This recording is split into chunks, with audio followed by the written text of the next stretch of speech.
वंदे मातरम। आप देख रहे हैं एड इंडिक एक्सप्रेस। देश और दुनिया की 15 प्रमुख घटनाओं का सटीक, निष्पक्ष और त्वरित विश्लेषण। आइए आज के मुख्य समाचारों से आरंभ करते हैं। सुप्रीम कोर्ट ने छात्र प्रदर्शनकारियों पर सख्त टिप्पणी करते हुए राज्यों को निर्देश दिया कि जिन नाबालिगों और बिना गंभीर आपराधिक रिकॉर्ड वाले छात्रों को हिरासत में लिया गया है, उन्हें तत्काल रिहा करने की प्रक्रिया सुनिश्चित की जाए।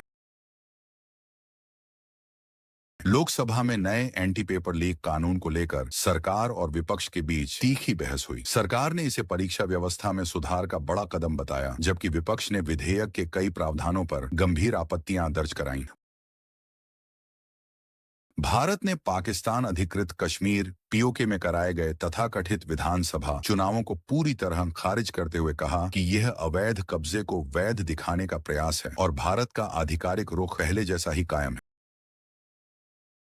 ईरान से जुड़े क्षेत्रीय तनाव के बीच भारत सरकार ने भारतीय नागरिकों और व्यापारिक हितों की सुरक्षा पर लगातार निगरानी बनाए रखी है। विदेश मंत्रालय हालात पर नजर रखते हुए आवश्यक कूटनीतिक संपर्क और सुरक्षा समीक्षा जारी रखे हुए हैं। कॉमनवेल्थ गेम्स 2026 में भारत का शानदार प्रदर्शन जारी है। भारतीय खिलाड़ियों ने विभिन्न स्पर्धाओं में पदक जीतकर देश की पदक तालिका को मजबूत किया है और आज भी कई मुकाबलों में पदक की उम्मीद बनी हुई है।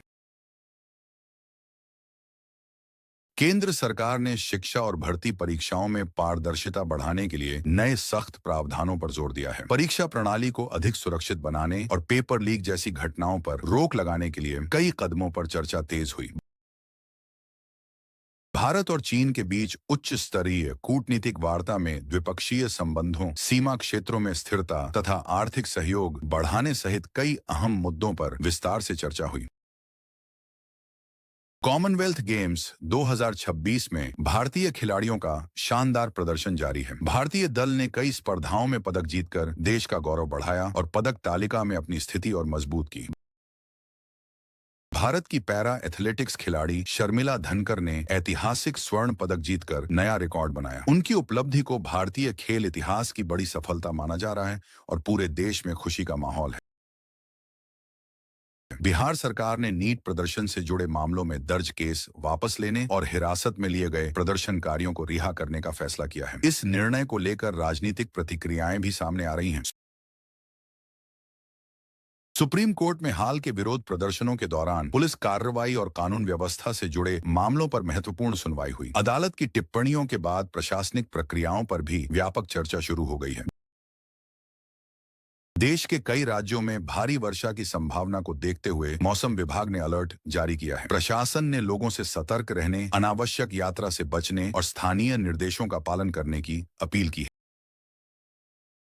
भारतीय रिजर्व बैंक से शहरी सहकारी बैंकों के लिए अधिक लाइसेंस जारी करने के प्रस्ताव पर केंद्र सरकार स्तर पर विचार जारी है। इस पहल का उद्देश्य बैंकिंग सेवाओं का विस्तार और वित्तीय समावेशन को मजबूत।